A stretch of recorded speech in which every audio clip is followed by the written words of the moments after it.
the FBI came out to Colorado and they never mentioned the guy's name, but they wanted to know what I knew. And so, but by their questions, I knew who they were talking about. And the FBI analyst, I started emailing with him that was on the case, and then started calling everybody. So for every accusation that these two analysts made, I checked 50 ways to Sunday. I called up a former director, Gina Haspel, and I said, she used to work for me. I said, Gina, was there a fourth man?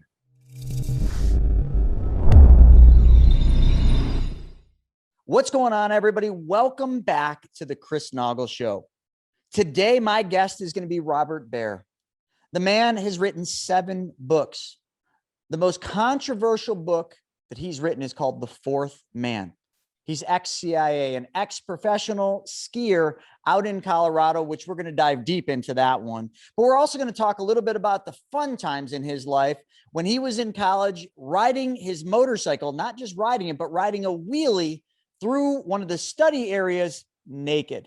If that doesn't get your attention, the rest of what we're going to talk about will. We're going to talk about Putin and the war in Russia, Ukraine. We're going to talk about the potential of civil wars, depressions, and recessions. We're going to talk about the fourth man. Who is the fourth man? What is it that the CIA knows that you don't? We're going to dive into some amazing stuff. So join me for this epic episode. See you on the inside. All right, everybody, welcome back. This is going to be an extra special show. I've got an unbelievable guest, one that I am beyond excited to interview and to ask some questions. And, you know, you already know who it is from the intro, but here he is. Robert, welcome to the show. Thanks for having me. Now, Robert, I want to start with something that's not, you know, I guess in the headlines and not, you know, really talked about much, but your upbringing. You know, you had a unique upbringing. And, you know, one of the things I know in that upbringing is you spent a lot of time traveling with your mom in Europe and you saw a lot of things. Do you think some of the things you saw, or could you talk about them and how did they shape the rest of your life? Well, we traveled in Europe, my mother and I, for about 3 years. And I was dragged through every museum in the world, in Europe at least. And it was, sometimes we had money, sometimes we didn't. I remember once spending a night in a jail in Germany when the French wouldn't let us into France because we didn't have car insurance. And my mother spending the entire night playing a card game with the Germans, you know, and I was sleeping on a bunk. And the next day we got into France. Or other times traveling with a cat and, you know, staying at first class hotels and completely running out of money. And, you know, spending my nights in a red light district when I was 10 or 11 years old, because that's where we lived in Paris, in Pigalle. So it was a weird upbringing. And that's the reason the CIA, they told me they hired me, is because I'd been away from home so long, I wouldn't get homesick. I'd want to, you know, I could be sent to weird places and just get used to it very fast. And there's a lot of truth in that. Huh, that's wild. But you did spend some time, you know, in Colorado, which is where you still reside. But while you were there, you and I both share something that's very, you know, much part of my upbringing, and that is snow. I live in Buffalo, New York now, where we have no lack of snow, but we don't have the altitudes and the beautiful mountains like you have. But what was it like, you know, when you were in Colorado and you became a professional skier? What year was that? And just what was it like back then? I mean, I know we were talking about Aspen, but, you know, back then, like the places I know, Snowmass, where I just was last year, riding the park, that didn't even exist. And that's just wild to me. And anybody that's been to Aspen and Snowmass, like Snowmass is massive. It's amazing that they built that much up over the years. And I know it was a while, but still unbelievable to think about. So what was that whole time like, and what was being a professional skier like back in those days? Well, you're taking me way back, of course, when lift tickets were $2 a day. And the ski corp then gave us, you know, free tickets for the ski team. And all I wanted to be was a ski racer. And after school, every day we walked it up the back of Little Nell, if you know Little Nell, and ran gates and ran gates and ran gates until it was dark. And then when it got really dark, we went on the Nordic jump and jumped it. And that was the first time I ever did that, you know, looking down there, you can't see the landing. and you're hitting that thing about 60 miles an hour and fly off it on alpine skis. And they just kept on pushing us. And my You did that on alpine skis? Yep. Oh, It's scary. wow. It's the scariest thing that's ever happened. Standing there, because there's no way off on the in run. There's no way off. You just got to go off that thing. Go You through can't it. decide to change your mind at the end of the jump, because that would be the end of you. And our ski instructor was a woman named Crystal Herbert, and she had the woman's speed record. And we used to follow her down at whatever speed. And then there's a place at Highlands that a downhill run where there was a place called the Moment of Truth, which it really was the moment of truth, because it went a steep descent like that. And at the bottom, there was a hard left turn and then a hard right turn. So if you could get speed through the Moment of Truth, I mean, just let the skis go, you could probably gain a second on a run and win it. On the other hand, if you crashed, you went into the trees. But in those days, they didn't really much think about it. So Crystal would just, all right, go for it. Yeah, you didn't have all the protections and the fencings. It was just like, those are trees. Oh, there's a tree. Try not to hit them. Don't hit the trees. That's bad. Oh, such different times. But it's interesting. You're talking about that leap. When you're at the top of that ski jump and you're looking down at it. In my keynote, I always talk about that at my first professional contest out in New Hampshire. It was the same thing. It was the biggest jump I'd ever seen in my life. I was scared to death, and I had to be the guinea pig. I lost the game, of Rochambeau, and I had to go first. And it was that same thing. I'm staring there, looking down. Now I could have bailed out, but it would have looked like an idiot. So same thing as you. You're standing there. You're like, you can't see the landing. I couldn't see the landing on this one either, just because it was such a big, long table, and you just have to leap. And that feeling of going toward that thing, I don't even know if there's much that can describe it in words. And then when you take off, oh, it's so amazing. And I've ridden night contests where we've hit jumps that everything in front of the jump is fully lit up, but the landing, pitch dark. It is scarier, that sort of thing, than a gunfight. Honest to God.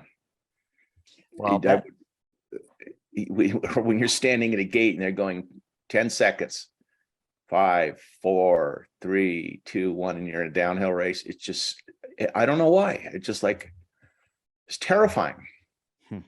Robert, I can relate so deeply with that. And probably a lot of the listeners maybe can or cannot, but I know what that means. And I can tell everybody listening, that is very important for everything we're going to be talking about, because that ability to just leap, to go into the unknown, to do that sets you up for the rest of your life. I don't care if it's in business or, working with the CIA or anything that you've done. That was an unbelievable prep for what you did. And one other thing I want to talk about just in your past that it took me a little bit to kind of dig into this, but when you were at Georgetown, you had a classmate. Okay. And I believe his name was George Tenet. Yes. Tenet, if I'm saying that right. And he went on to be the director of the CIA. What did he have any influence on you ending up in the CIA? Like, was there any parallels there? No. Okay. Tenet, I barely knew him. I saw him around campus. He was very popular. I think he did very well at Georgetown. And I wouldn't see him for like 20 years after Georgetown. And that was at the White House. And he was National Security Director for Intelligence. And he pulls me aside in the hall and he says, "I'll never forget you." And I go, "George, what do you mean?" He says, "Well, one time I was in the library and this guy came in riding a motorcycle, pulling a wheelie through the Pierce reading room. And I was trying to study for finals. And he was naked and pulled a wheelie in the reading room and drove out." Naked too? Yeah. Well, that was those days when people were streaking. So George never forgot me. I mean, he didn't hold it against me. George Tenet was the one that ultimately gave me an intelligence medal when I resigned from the CIA. So when people say, "Oh, you resigned under a cloud," or, they drove you out. And I said, "Well, look, I got the medal. What, they don't give a medal to someone who's, in good graces with the CIA." So, I mean, in a way, Tenet saved my reputation. I mean, my reputation today, as much as it is. Wow. I mean, you didn't do that in school, ride naked motorcycle. I think you're, I'm thinking back, we did some stuff naked. I mean, I was in school, in the 80s and 90s. We did some crazy things. I never rode a wheelie through anything naked though. That's pretty freaking awesome. I'm just trying. I mean, maybe we did some streaking down some streets or at a party, but man. See, I needed an excuse for mediocre grades. Oh yeah. I read that you weren't weren't one of the smartest ones in school, but hey, riding a motorcycle, actually a wheelie on a motorcycle through that naked, hell man, that'll get some attention. Well, I didn't stop there. I had a African-American friend, like girlfriend, and she dressed up like a hooker and I dressed up like a French general. We had a motorcycle and we raced through Georgetown with the police trying to catch us. So I not only I like motorcycle racing. Oh, I got so much respect for you, and forget about all the other stuff you've done. That alone, like that's at the top to me. Like that rings my bell. I got to tell you, that is just awesome. Oh, the good old days, right? I wonder what would happen if you tried pulling something like that off today. You think you'd end up in jail? What do you think? Yeah, you'd end up in jail. I mean, if I would have, first of all, with my credentials, would have never got into the CIA in '76. And if I pulled this stuff that I did in the CIA, they would bounce me out or send me to an outer building, with a desk with no paper on it. How did you manage to not get caught? That's a question I got to ask. So they're chasing you. You're on a motorcycle. It was a Saturday night. It was full of people and driving up on the sidewalk and things like that.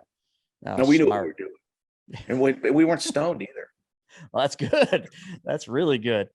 Well, at least you made it out of that, because I don't think the rest of this story would have been possible if that didn't end well that night on the motorcycle. So let's dive into something that is on just about everybody in the world's mind, and that's Putin and this war in Russia and Ukraine. I mean, I think a lot of people are asking themselves, like, what is it that Putin wants? Is it the resources? Is it just control? In your opinion, like, what are his motives? What is he thinking? And why is he doing this?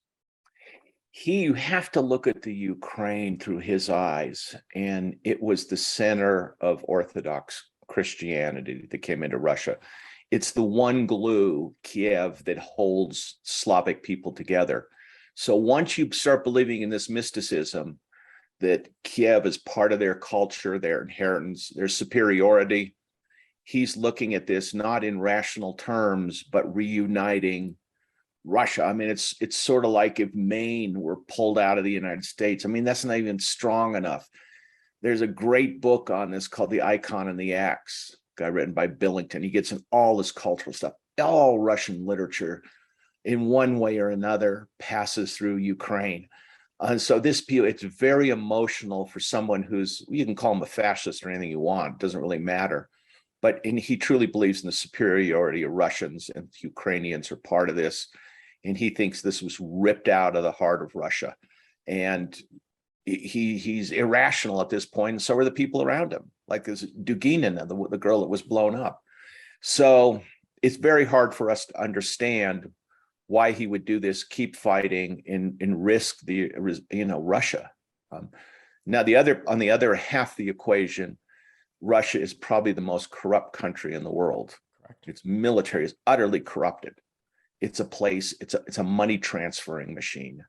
When I spent time with the Russian military, it was this division commander's wife said to me, "Hey, do you want to buy a T-72 tank?" It was like out of nowhere. We're at dinner. It was like, "Oh, what? I'm going to buy one of your tanks, a Russian tank?" The Russians army was importing, bringing heroin in from Afghanistan, sending it to Moscow, was being processed, and it was just sort of wide open. You could watch it.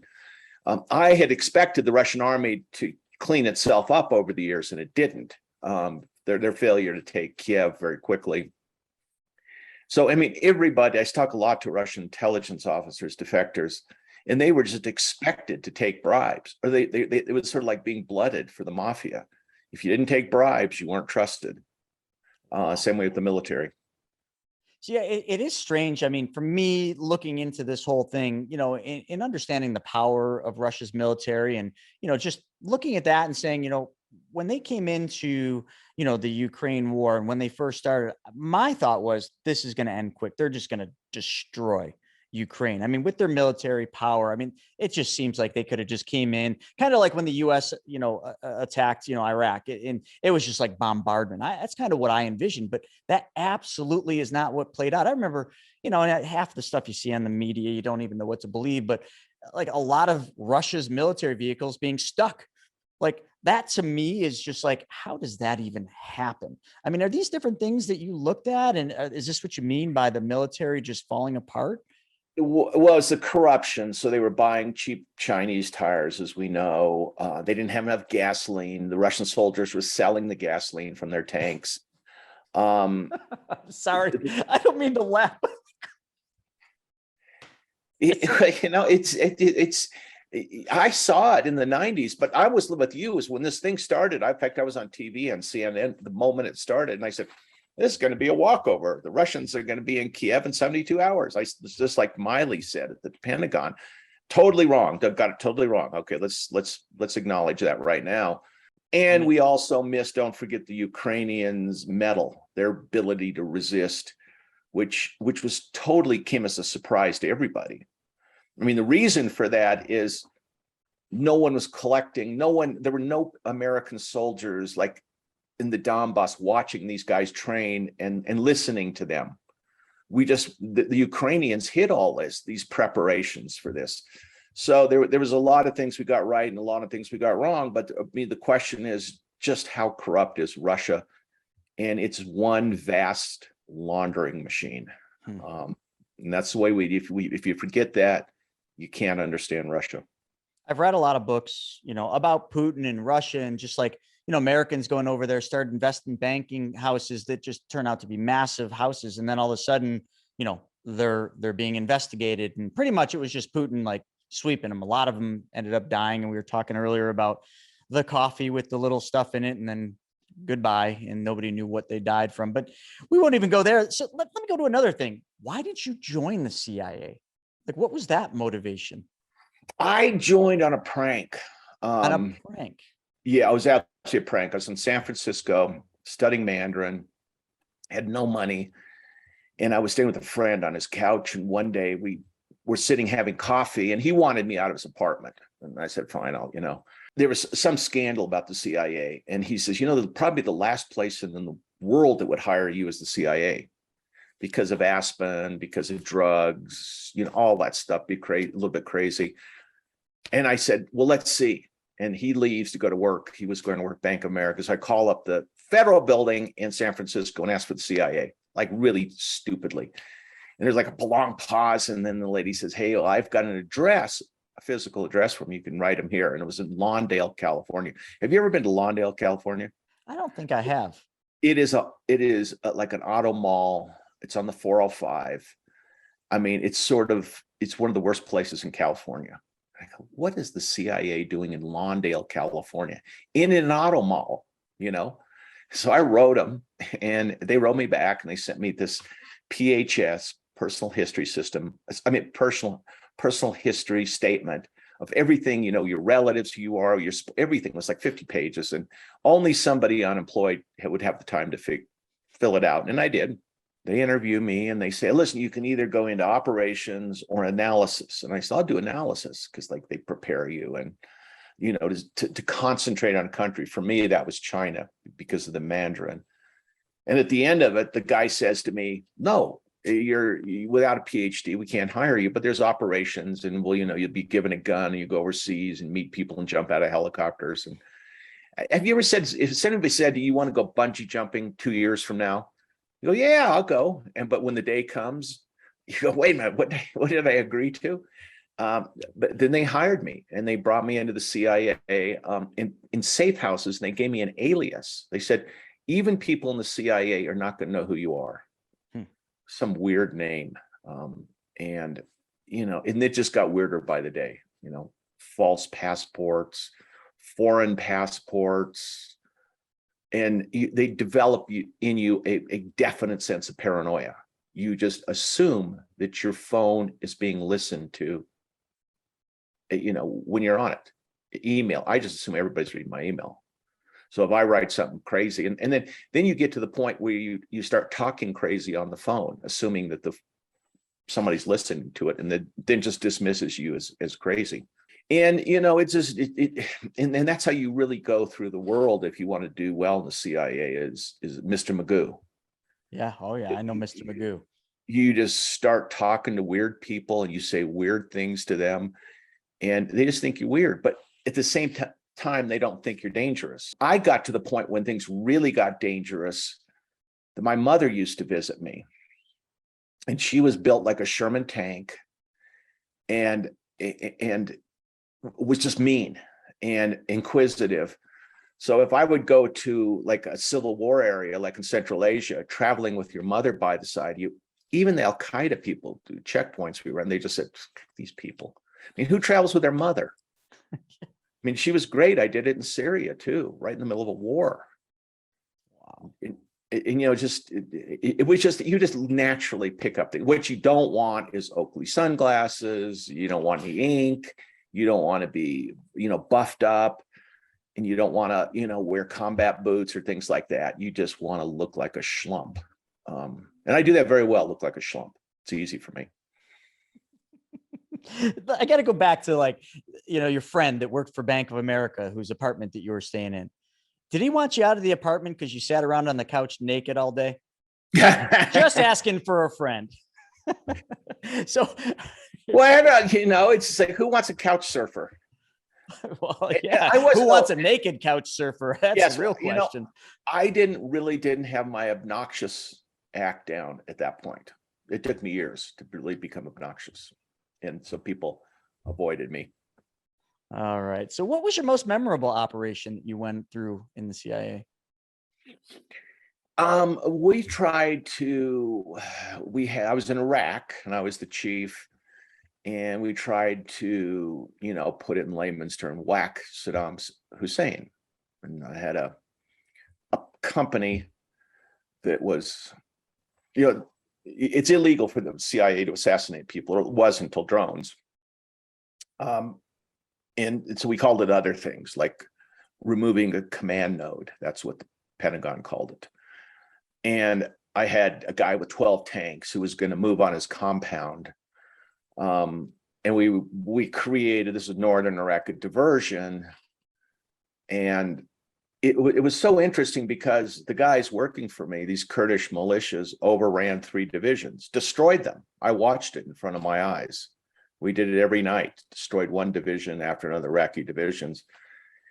And at one point I had 4,000 prisoners in a stadium that I was in charge of. And here I was, these guys were all squatting down, the Iraqi soldiers, and I had a Kalashnikov and like a red REI jacket. I looked like a tourist up there, you know, on a hike.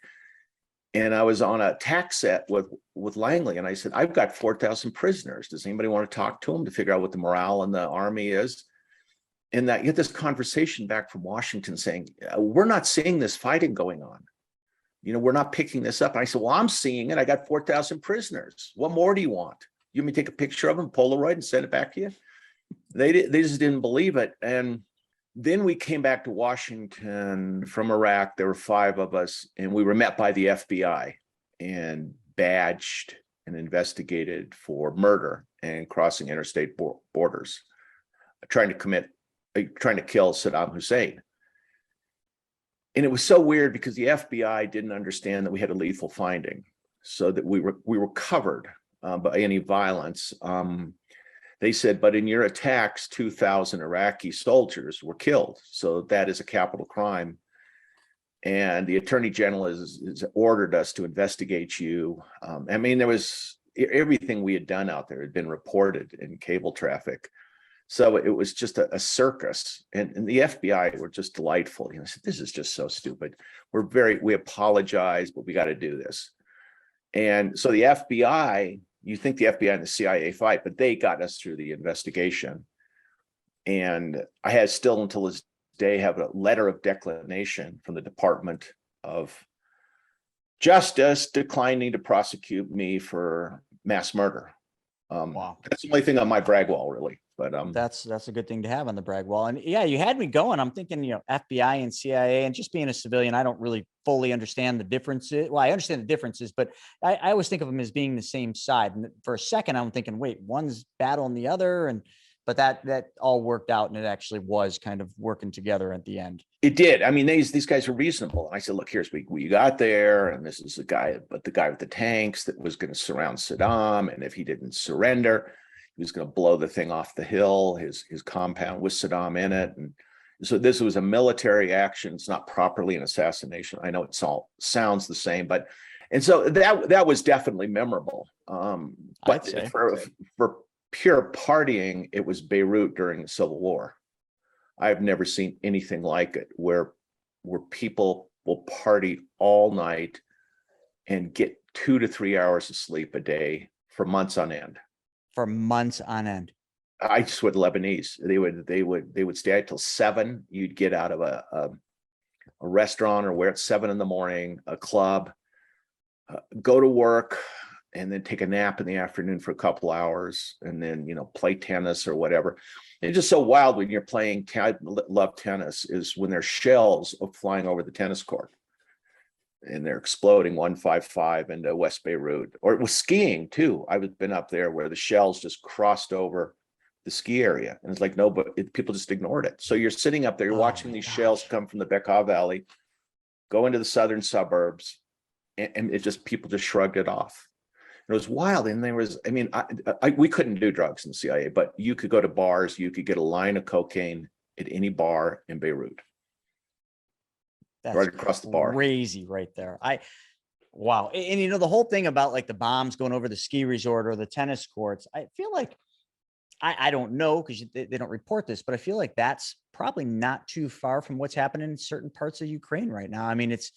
How many months has it been? It's got to start becoming normal. I don't know. I can't even imagine that. There's big partying going on in Kiev and Lviv. If you want to hit a real true party scene, it's got to be in the middle of a war. Don't ask me why. Well, it kind of makes perfect sense. When you don't know if you're going to be alive tomorrow, why not party like it's 1999, right? Hey, you never know what's going to happen the next day. So I kind of get that morale. I really do. Yeah. I didn't understand that when I got to Beirut. When we first go in, they bring us in these Black Hawk helicopters, and they fly off the ocean at like 50 feet. And they come in and they do this nap of the earth flying, and then land, and they land in the old embassy, which is a shell because it had been blown up. But 2 of our embassies got blown up, and reminded that the CIA at that time was running a 60 to 70% casualty rate. The CIA was? Yep. Holy crap. Well, that would make you want to party like it's freaking the last day on earth right there, just knowing that. But you guys couldn't party, right? You never thought about it. And it was just all sort of, Wow. And you just got used to carrying a machine gun, and, you would go into a restaurant and you would take the suppressor and put it on and play with it. And you're being generally a jerk, but it was Lebanon, the Civil War, people were jerks. All right. Now I want to get into something that I'm just fascinated on. I don't fully understand it. I'm hoping to clarify some things, but when you started this mission to trying to uncover the fourth man, as we're going to call it, the KGB spy that, might be top ranks in the CIA, like, how did that start? Where did you come into this? And it's kind of something we talked about offline a little bit before, but like, where did this begin? Well, it began when I was in the CIA, and 2 things happened that I put together in my mind. I didn't know what they meant. And one was a guy across the hall from me.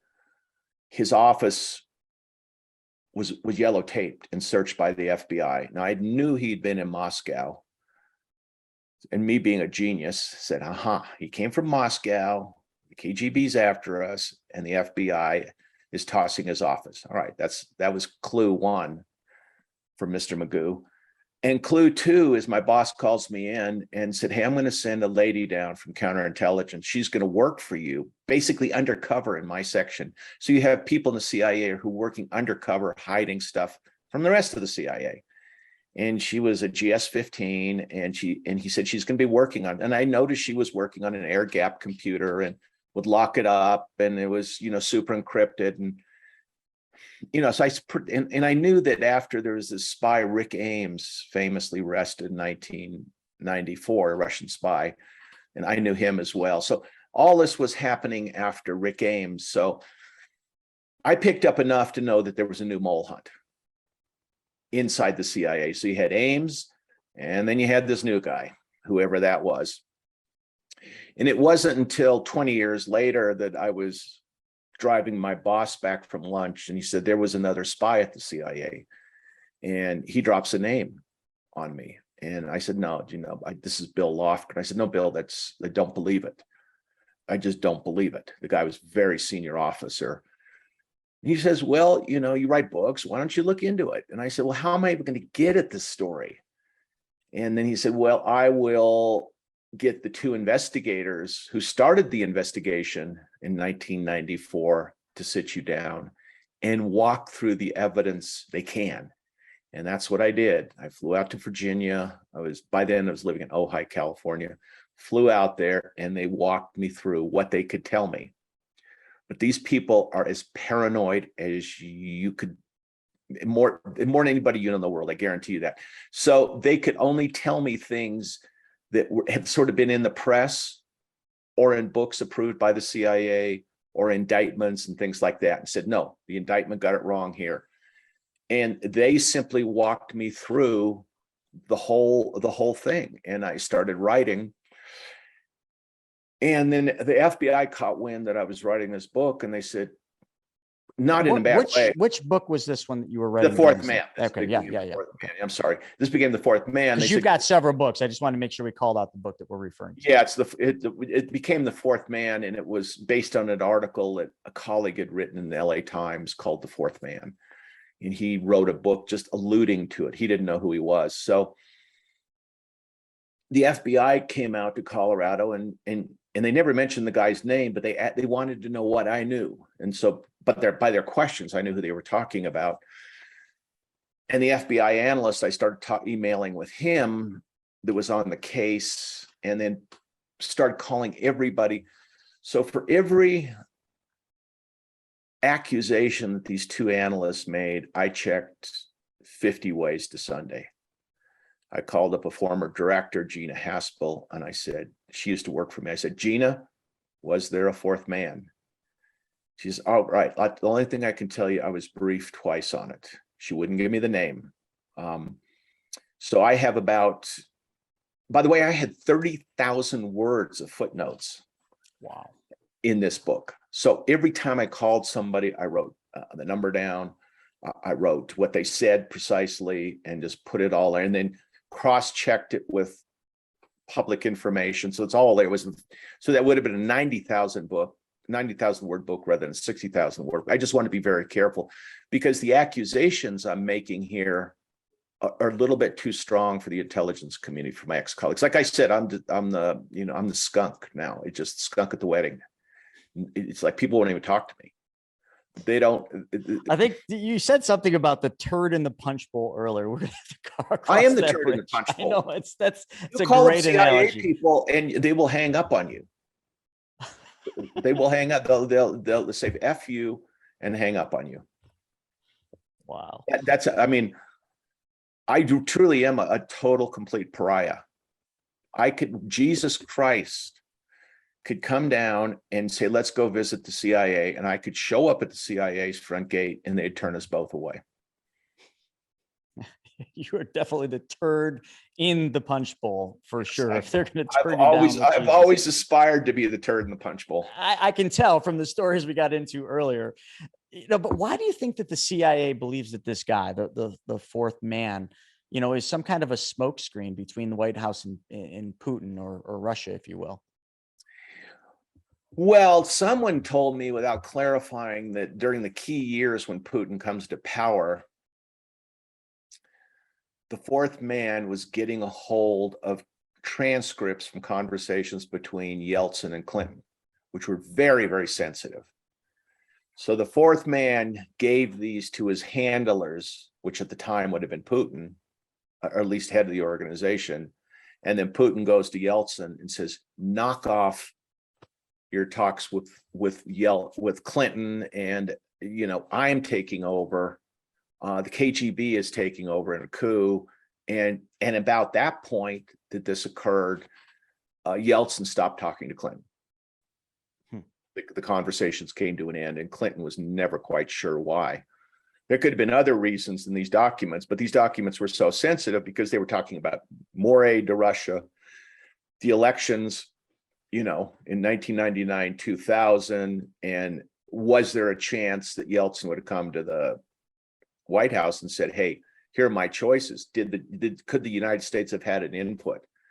But at a key period when the fourth man is spying, a lot of this stuff is just showing up in Moscow, and it makes Putin look like all-knowing. It means Yeltsin couldn't do anything in Washington or Moscow, talk to the ambassador without Putin finding out.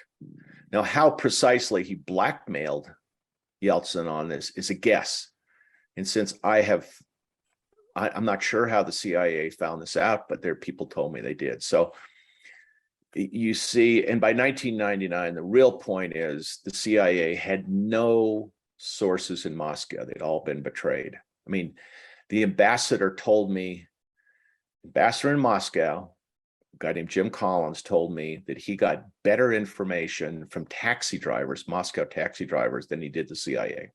Wow. And that's a charge that I had to confirm with the guy at the National Security Council, with several people at the CIA. So I got 5 sources for that. There was nobody. That's how badly we were wiped out. So we didn't know that the KGB was doing a slow rolling coup against Russian democracy all those years. They were planning people. They planted Putin in St. Petersburg, then they planned him in the Kremlin, and all these other people were taking over positions, and they were getting ready for a KGB takeover. And keep in mind, the KGB is the first time in 1999 starts to run Russia. Up until 1991, it was the Communist Party, and all of a sudden, the KGB says, "Nope, we're not letting this go again." So what we have in the Kremlin, and we didn't see this coming in the 90s, is Joseph Stalin reloaded. That was an interesting time in history right there. I mean, one that, I was young, but I certainly remember all that. So, like, the fourth man, like, why is that the name? Like, where did the fourth man come from? And everybody, I think, wants to know this, whether we can get into it or not, but you've done a ton of research on this and investigations and everything else, and this is your background, but do you know who it is?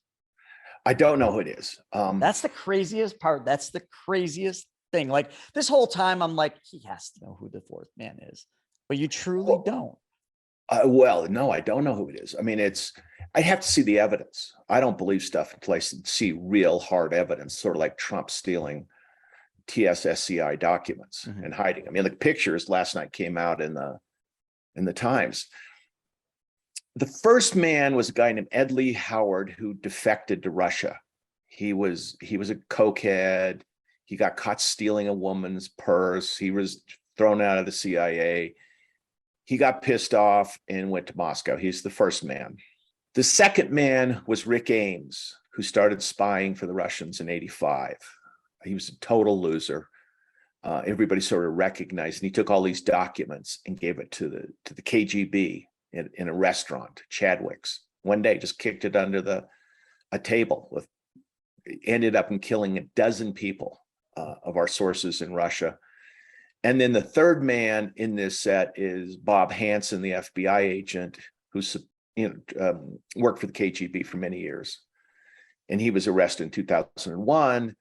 And once they had gotten through the Hansen, Ames, Edward Howard compromises to the Russians, there's another one, because there were so many compromises that the three men couldn't be put at their doorsteps. They knew there was a fourth man. It's a matter of mathematics, as the FBI told me, just mathematics. We know it. The CIA sort of came to that same conclusion in 1994, this small unit called Special Investigations Unit. And those are my sources that worked in that unit. They decided there was a fourth man. They knew there was a guy in the FBI, which turned out to be Hansen. But then they said there's another guy at the CIA. It was very senior, and he was assigned between Russian operations and counterintelligence, and was very senior, and sat in these meetings. So they confronted, my investigators confronted management in 1994 and said there's a high-level CIA guy working for the Russians. Rather than opening up the investigation and patting them on the back, they were all punished. They were sent off to insignificant jobs, and working for me is an insignificant job because I was sort of in trouble at Washington. So this GS-15, which is a very high rank lady, comes to me as a roving desk officer. Like, what did she do wrong? She's a very proper lady, you know. I didn't ask. You just didn't ask. She came to work for me. And so I've taken this story and pieced it together, what I've seen with my own eyes. And I know that the FBI is out as of 3 months asking about a particular man. Does that mean he's guilty? No, the FBI has many times chased the wrong guy for whatever reason. And there's also the possibility the Russians are very good at framing people. From what I've read, that seems to be very much true. And this could be the case. And I've gone to the media saying that, you know, the guy that the FBI is asking about, I haven't seen the evidence. I wouldn't convict him. The FBI analyst who I talked to, it's so funny. I think he was forced out of the FBI because of me. I don't know that, but he's no longer there. But after he's left, he said, you don't know, you only know a quarter of what we know. And he said, I'm not going to tell you anything else. For me, the big reaction is that the CIA and the FBI have gone into meltdown about this book and discouraged people like CBS from covering it. CBS, I was all getting ready. Said, no, it got to CBS. I don't know how they did it. People at CBS told me, but I don't necessarily believe it. So they just want this to die, the book. And I tell people, and I don't really care if it dies or not, but because I told the story, and the facts are right, and the premise is right. It was utterly fascinating for me. So I just don't care, but I just find the reaction is the people don't challenge the facts or the premise. It just don't talk to us about it. It's like having the crazy person in the attic. You know, don't come down for Thanksgiving. Just stay up there. Your crazy uncle. So, but I mean, they're trying to suppress the book, but the book probably will get more popular because of that. There's another book that I got my hands on, and I think you can get it more readily now than when I read it, but it was called The Secrets of the Federal Reserve. And that book was 100% factual. It had all the sightings of every single thing in it. And the story of the author of that book is, it's kind of very similar. Like, it was just suppressed. It was banned. You couldn't get it sold anywhere. It sounds a lot like what's going on, but now everybody will probably want that book. And that's the beauty of the way the stuff works. When someone can't get something or someone's trying to suppress it, more people want it. People become curious. But I have promised, there's a bunch of events that I was supposed to do that have been canceled, and they told me there was too much pressure. But I don't feel like going out and, crowing about it. That's just not me. It's just like, all right. And I tell you, it's like, all right. It's interesting. It's like, why don't people just come out and say, look, the FBI is wrong. They got the wrong guy. They've made this, they've made this error before. And I've asked FBI agents, it looks like the Russians either framed him, which is a possibility. I don't exclude that. Or the FBI is chasing the wrong guy. Or thirdly, he's guilty. I mean, it's one of those choices. But they won't even say that. There's people who want to do a documentary on this. They won't talk to them. Even people, FBI agents that are very public, are telling the documentary makers, we don't want to talk to you on any level, to criticize, to affirm. And it's just very weird. That is the mystery that maybe we'll never know. Who knows? But something hopefully we will know is, the actions by Putin and everything that's happening with him. I mean, in your opinion, what are your thoughts of Putin? And what do you think the outcome of this whole thing is going to be? Do you think he's going to win? Well, we're going to have to see what happens in Kherson. If the Ukrainians can launch an offensive and turn back the Russians.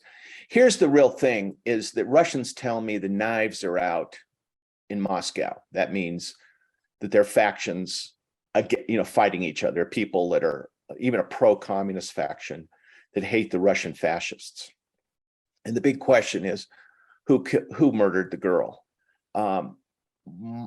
I've made enough bombs and car bombs to know to explode a moving car away from other traffic is not easy. I mean, you have to get, it's remote controlled. This is what they called command detonated. I mean, this is we're speculating in a great vacuum. Sure. And there are people that believe Russians that a faction in Russia, a power faction, killed her because it was her and her father who drew them into this crazy war in Ukraine. So they had to, it was a warning. It was a message we can't understand. And at least the assassins could have got lucky. Maybe that it was supposed to go off in the parking lot and didn't go off later. There's a lot of things we don't know. But the Ukrainians swear to me they're what's called Russian partisans that are opposed to Putin, and the regime is starting to crack. But Ukrainians I can't necessarily trust because they've taken sides. So if Putin wakes up one morning, the bullet through his forehead, they called it a control shot by the KGB, it wouldn't surprise me. If the war continues for 5 years, it wouldn't surprise me. In other words, what I'm saying is I don't know. Well, is it true or is it not true? I mean, somewhere I heard that Putin's very sick, like ill, and might not make it long from natural causes. Is that just propaganda? I mean, is there some truth? I think that's Ukrainian propaganda. Yeah, and you see there's a lot in the British press or it's a body double. But with analysis, with photographic forensics, you can see if this has been messed with pictures. I just not at evidence. There are people dictate that we always used to look at dictators. Are they going to die tomorrow? Are they going to die? I mean, we did this. Remember King Farouk? One of the major CIA operations was to figure out whether it was the head of Egypt, whether he was going to die or not. And I remember one time we went in Monte Carlo to a casino where he went to, and we cut a hole in the urinal he used. So when he peed in it, we got his pee. Another time, this story may be apocryphal, but I'm going to tell you anyhow.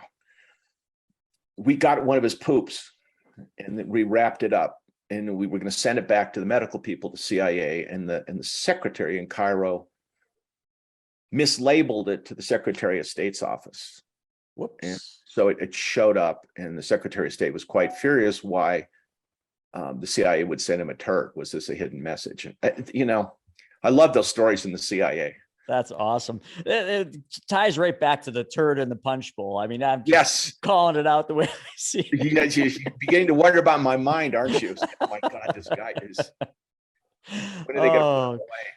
Good stuff. One of the other things too, there's so much going on, Russia, Ukraine contained there, but then US seems very concerned and very involved in this. And now the one thing, and I'm in the money space, so I look at things from a different lens, but with everything that's happening in Russia, Ukraine, and Russia controlling a lot of the gas for Europe, I mean, they're talking about this winter coming being awful. I mean, I've been to Germany, and I've been to Finland, lots of places over there. It's freaking cold. It gets cold. And when they start cutting down their forests to keep warm and get hot water, it's going to be a new game. And you can count on it. If this war is still continuing, Putin will cut off the gas. He'll say it's for maintenance, and he'll do it for months. And right now, Europe the inflation, energy, out of control. It's out of control, and this could go any way. I mean, the Chinese have just sort of given up. They've gone back to coal because the Yangtze is drying up. Come this winter, with the drought, inflation, this country going into a recession, almost certainly, 100%. It's going to become a new game. It's going to become a new game, and it's going to be stuff we've never seen before. So, and you just go right through it, and people are desperate. And the fact that people aren't living as long because COVID and is Omicron going to come back? There's so many unknowns that could hit the economy, and it's at the end of the day unpredictable. And but Robert, in gold, who knows? Here's a scary thought. I study history like a freaking nerd. And every time we get into situations like this in this country and really in the world, and not just this country, if this does happen in Europe, that's going to really turn people to desperate measures. The US is on the brink of desperate. There's one thing holding the US up right now, the house of cards, and that is the employment numbers. The second we lose the employment numbers, we are absolutely done. Like the stock market will crumble, the economy will start to roll downhill fast. And I can't see how they're going to keep employment numbers where they're at with what they're doing. When all this goes, as history shows it, war usually comes into play.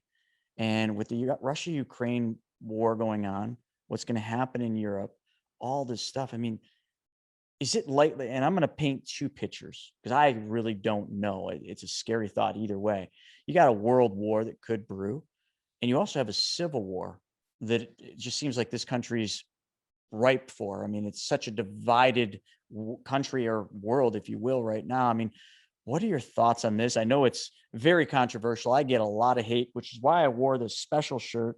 Haters need hugs too, but these are scary thoughts. And if you go to history, I don't like what I see. Oh, you shouldn't.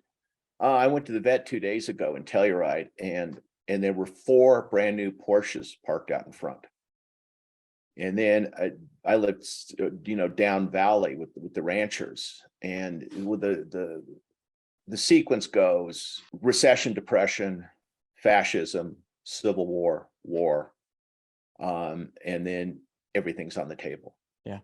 And if you've got people that can't afford to the doctor in some parts of the country I live in, they look at the world completely different from the people driving their Porsches to the vet.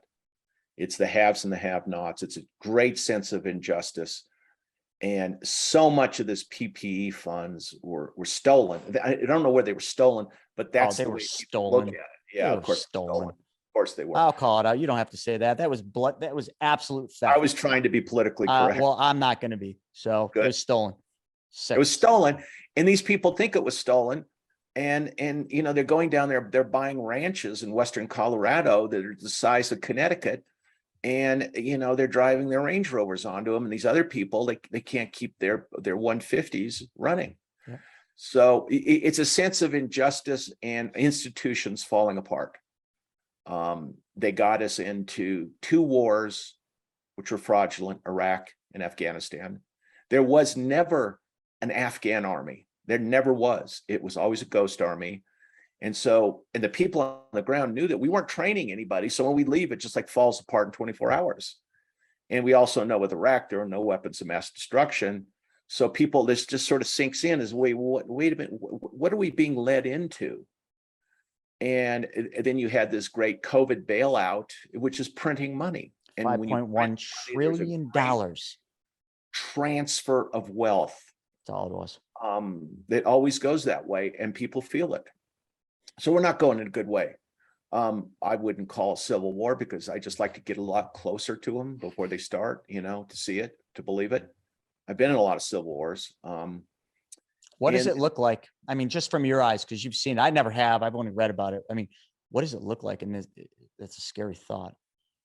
Well, in Lebanon and Syria, I saw it starting even like we're talking 2004, when you had people come in from the country to a basketball game with American basketball players in Damascus. It was the weirdest thing. And at the end of it, the owner of a basketball team says, hey, we got to get out of here. Now the fights start. And then the people from the country just started beating the crap out of the people from the city. A great fight with chairs and blood and ambulances.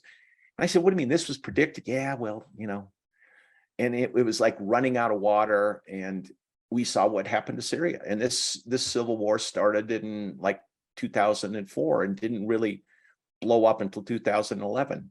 But just the hate and resentment for people in the city and people with the money, you could see it coming. It sounds too similar right now. There's too much of that, and the media just seems to love to pour, I'm not even gonna call it gasoline on the fire. They're pouring they're alcohol. I mean, they're pouring something far more flammable than gasoline on the fire, and it just keeps fueling it. And then it simmers. And then there's another thing they're seem to be pouring, gasoline on the fire about it.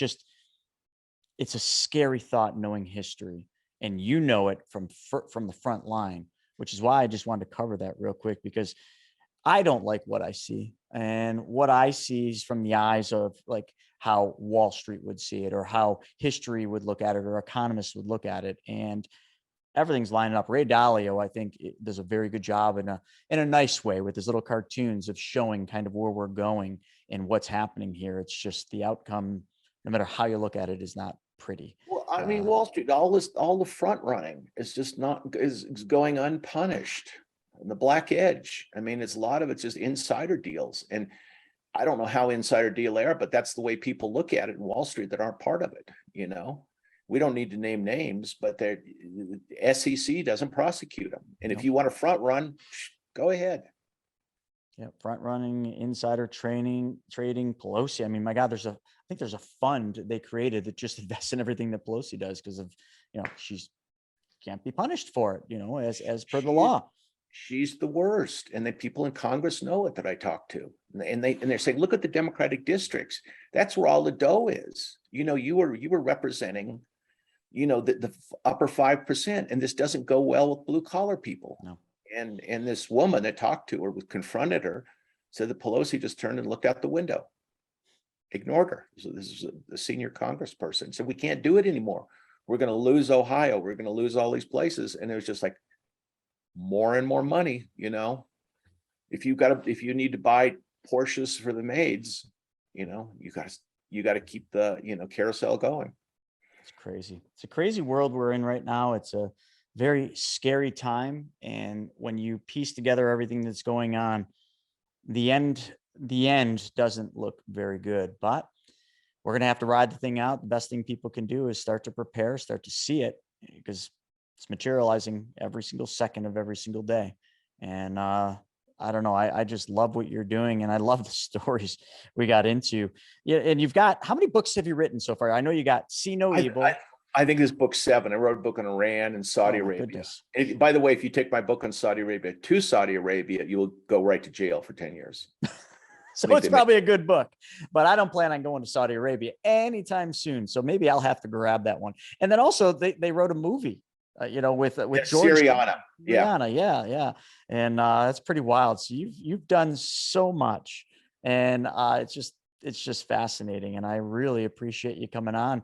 But like with this book, The Fourth Man, I mean, is it something people can buy? Can they just go out and get it still? Or you can buy it. But what they couldn't let happen was it become a bestseller and become a conversation. That was the whole idea. Well, folks, so I got a lot of viewers that are going to see this. Here's what I'm going to ask. Every one of you, please go out and buy the book. Let's get this thing to the point where people are like, what in the world is going on with this book? They'll never make it a bestseller, but to you, me, and the world, we'll all know it's a bestseller because the truth is what people need. But there's another part of this, and I'll admit that I colluded with the FBI, and that's to shake the tree in Moscow. Basically, the message is, hey, if you've got the evidence on the fourth man, you're welcome here and you'll be very wealthy. And so anybody, I say to any Russian that happens to be listening to this, if you want to make some real dough, come out with the goods on the fourth man. Love it. Well, we're going to end on that, Robert. Thank you so very much for your time and your stories. It's just fascinating. And I wish the best for you. Stay safe out there. My code name is Mr. Magoo. You can call me that anytime you like. All right, Mr. Magoo. It's been a pleasure. Thanks. Enjoy it, and make sure you get some time on the hills up there in Telluride. Yep, I need it. All righty. All right, to everybody, thank you for joining us for this episode. I hope you enjoyed our stories with Mr. Magoo, and we will see you on the next one. Till then. So I hope you guys enjoyed that episode. We're putting up tons of them, but I think if you like this one, you'll probably like that video as well. Not only that, I've got a book that I created, Mapping Out the Millionaire Mystery, where we actually show you what the wealthy do in the game they play with money. I want you to have that for free. And if you want to know about all my new videos coming up, click that alert button, actually smash that alert button, and you'll be notified every time we put a new video. So we'll see you on the next episode.